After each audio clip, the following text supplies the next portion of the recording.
Good morning, Soddy Daisy. Today's show includes information on Soddy Daisy's 50th birthday, the government shutdown, and recycling. Let's get started with the pledge and a moment of silence.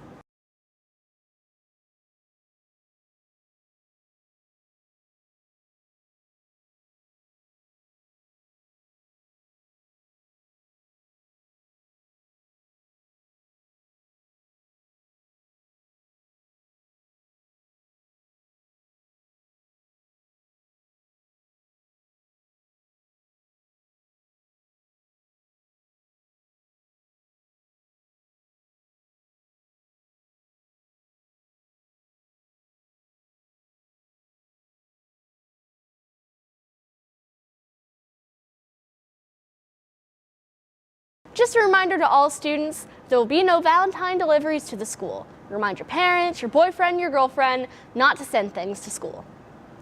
There will be truancy meetings on Tuesday in the Media Center. The meetings are only for Tier 3 students who have 10 or more absences. Students who meet these criteria will have received a letter from Ms. Spangler with the time for their meetings. Ms. LaFue's Biology 2 class is implementing a school-wide recycling program for paper and plastics. The students have brought every teacher a recycling bin, and its contents will be picked up during first block on Tuesdays and Fridays. Here with more information is Alyssa Peters. Each year, a total of 22 billion plastic water bottles are thrown away. Majority of these water bottles end up in our landfills and oceans. Not only are animals starting to become harmed, but humans as well. Over 1 million marine animals, including mammals, fish, sharks, turtles, and birds, are killed each year due to plastic debris in the ocean. Currently, it is estimated that there are 100 million tons of plastic in oceans around the world. It is expected that another 60 billion pounds will be produced this year alone. In some areas, the buildup of plastics is estimated to span 5 million square miles. To put that into perspective, this is equivalent to the area of the United States plus India. But we could be the generation that changes the world. Soddy Daisy High School will participate in our recycling program. All we ask of you is that you recycle plastic bottles and paper.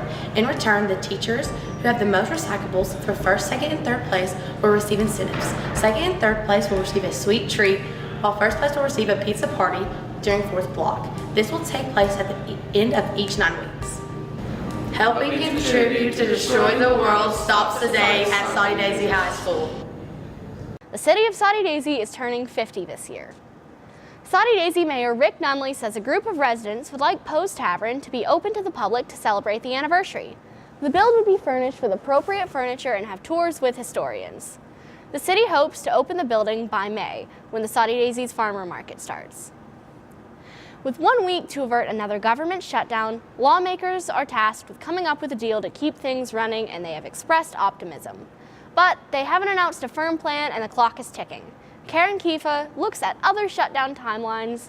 Congress and 800,000 federal workers will be eyeing closely over the next week.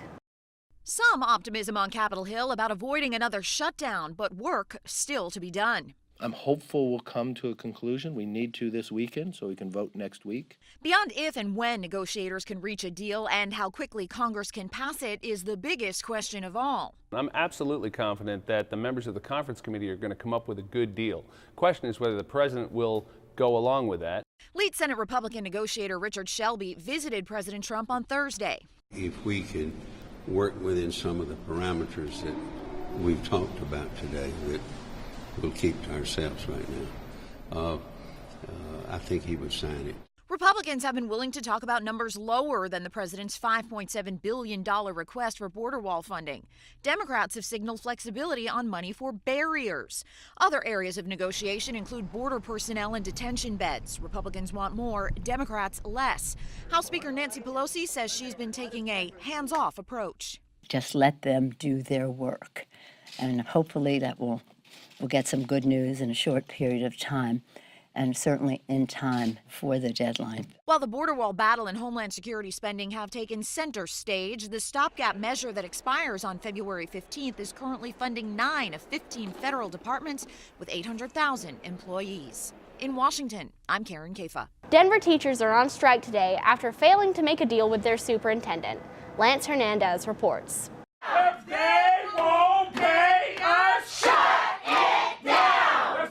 Hoover school teachers are walking out. It's disheartening. I thought we were coming closer to an agreement, and it seems like we got further away. I'm anxious, scared, but I'm also angry. And I think a lot of us are angry.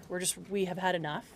We feel like it's been a game. They've been playing with us for months. Teachers say they've been trying to get a serious proposal from DPS for months, but the DPS waited until this week to make significant movement. And we would talk about each year what those cost increases would be. DCTA President Henry Roman says even Westminster schools pay a higher base salary than Denver, $50,000. It would take us a grand total of 3 years to get to 49 with our current proposal, the proposal we just shared right now with DPS. I'm incredibly disappointed. Superintendent Susana Cordova says the district has come to the table with multiple offers in the last 2 days. This afternoon, they sweetened the pot with an extra $2.5 million that would have been financed with additional cuts to central administration. And offers our teachers almost 11% increase for next year. And to hear the feedback and to be in a position where rather than sticking with it and figuring it out, I'm incredibly disappointed that they walked away. The district can have some time. They can have till Tuesday.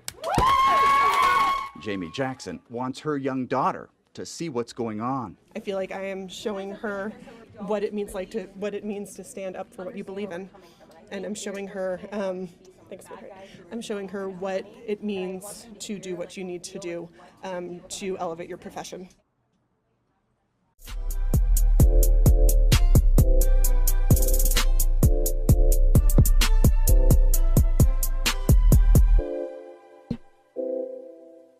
Good morning, everyone. Today our forecast shows an overcast day accompanied by some afternoon chances of showers. Temps will be in the almost cold low 50s for our drive home with a high of 54. Tomorrow's forecast shows the rain is expected to continue through tonight and into tomorrow afternoon. The rain could be slippery roads tomorrow morning, so drive with caution on your way here. Tomorrow's temperatures will be in the high 50s with a high of 60. Looking ahead to the 7-day forecast, we're seeing more slightly chilly weather plus a rainy weekend.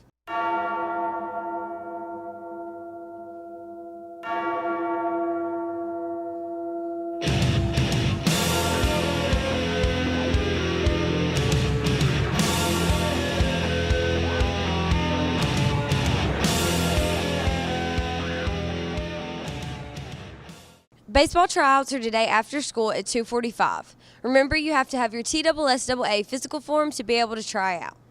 Girls basketball came up short in their game against Sale Creek on Friday, falling to the Panthers 40-55. The Lady Trojans are on the road to Walker Valley for their final game of the regular season. For the boys basketball team, it was a struggle all night, but they fall to Sale Creek 37-42. The boys will be on the road on Wednesday night to McMinn County before the district tournament. We had 4 of our Trojan wrestlers qualify for state. Congratulations, Tristan Height, Justin Watson, Bailey Ferris, and Landon Lewis. And finally, the JROTC rifle team brought home 3rd place in the superintendent's match on Saturday. This gave them 1st place finish for the season. Dakota Williams placed 1st in the prone position, and Will Davis took on 3rd in the kneeling position. Great job to the Trojans rifle team. That's all for today, Saudi Daisy. Tune in tomorrow for more important announcements. Until then, have a good day and good news.